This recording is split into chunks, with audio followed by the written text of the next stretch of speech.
In the course of my career, I have seldom witnessed the grant of bail at that level.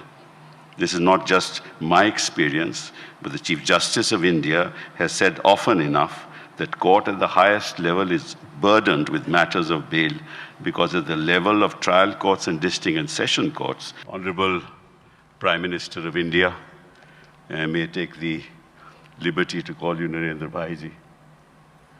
Distinguished dignitaries present here, I feel honored and privileged to be present here at the National Conference of the District Judiciary to mark the 75th year of the establishment of the Supreme Court of India.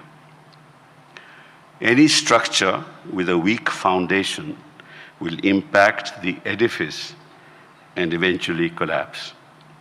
The justice delivery system at the foundation of the judicial structure needs to be strengthened both in terms of quantity and quality of manpower and infrastructure.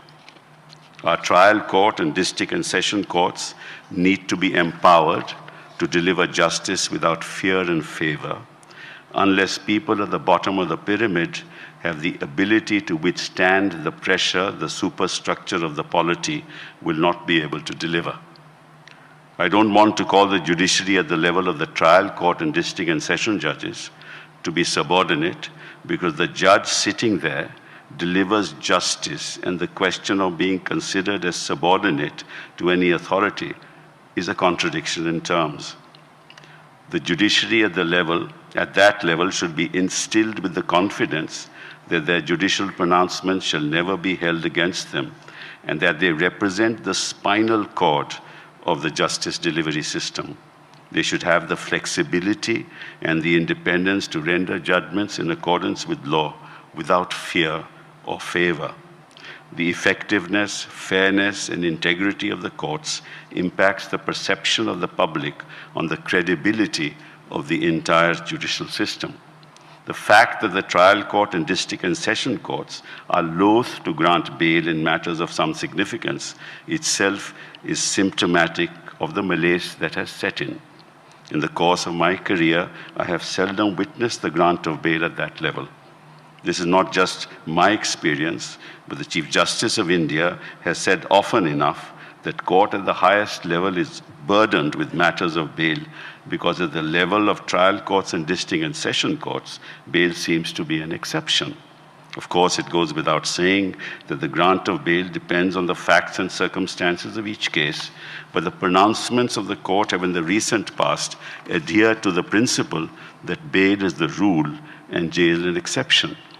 We've seen trends harking back to the law laid down in Gurbaksh Singh Sibia, wherein this principle has been enunciated and has now been reiterated by the Supreme Court of India in several recent judgments, even in relation to special acts which require stringent twin conditions. Liberty is the foundational substratum of a thriving democracy. Any attempt to throttle it impacts the quality of our democracy. Moving away from liberty, we need to address the problems being faced by trial courts and the district and sessions courts, which impede the quality of the justice delivery system. The judge population ratio in India is abysmally low, 21 judges to a million population, as compared to over 100, and in Europe, over 200 judges to a million population. Therefore, the roster at the level of the trial and district and session courts is overburdened on a daily basis, which impacts not just the justice delivery system, but lives of millions who are waiting for justice to be delivered. They come to court day in and day out for their matters to be heard expeditiously and fairly. However, in the absence of quick disposals, they have to wait for years, which impacts them both economically and mentally. The court cannot even imagine the mental agony and the economic consequences of these kind of delays. Furthermore, our young, talented people choose not to seek appointments at the trial and district sessions courts due to abysmal conditions in which judges operate. Despite this, many of the judges, through sheer hard work and commitment to the cause, are doing yeoman service to the nation, even though they are handicapped by lack of proper courtrooms and office facilities, supporting staff, including stenographers, library facilities at home, appropriate residential accommodation, and necessary transportation facilities.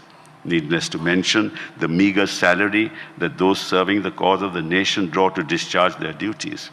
Unless we are able to improve their conditions of work, both in terms of salary and infrastructure, the quantity and quality of the justice delivery system will suffer. Some of the problems that need to be addressed are the following, and I will not elaborate on them. Pension.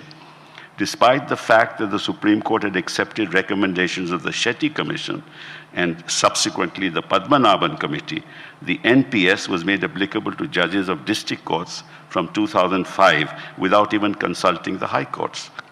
The major disadvantage of NPS that the monthly annuity provided to judicial officers after retirement is much less than the pension that a judicial officer having the same length of service and having retired from the same rank receives. Under the NPS, the retired judge gets a monthly annuity, in some cases to as low as 13,965, as against 1,63,000 under the old pension scheme. Promotions. The promotional avenues are limited for judges who join as civil judges in the district judiciary. Some judges join as civil judge and retire as civil judge. While the Shetty Commission had highlighted the problem and suggested a weighted system, but it was rejected by the Supreme Court on ground that the introduction of a roster system would resolve the issue. It hasn't done so. Gender sensitization. Nationally, the share of women in the district judiciary has crossed 33%. However, a conducive work environment to welcome women judges is missing due to a lack of residential accommodations, separate washrooms in courtroom premises, creches, and security. Technology. Most of the judges of the district judiciary are not well equipped with technology for the purposes of research, conducting trials. While the libraries is diminishing from residential offices, judges are not properly trained to avail e-library and e-journal facilities, and in some cases, they're not even available. Incentives to join judicial services. Young and bright students from national law schools seldom join judicial services, and they do not see promotional avenues and lucrative monetary benefits. I urge everyone on the dais to urgently address the persistent issues being faced by judges of the trial and district and session courts, who are the backbone of our judicial system. It is time for us to make our justice delivery system more efficient, stronger, and viable. I echo the words of Andrew Jackson, who is often praised as an advocate for ordinary citizens, and I quote, "All the rights secured to the citizens under the Constitution are worth nothing in a mere bubble, except guaranteed to them by an independent and virtuous judiciary." Thank you very much.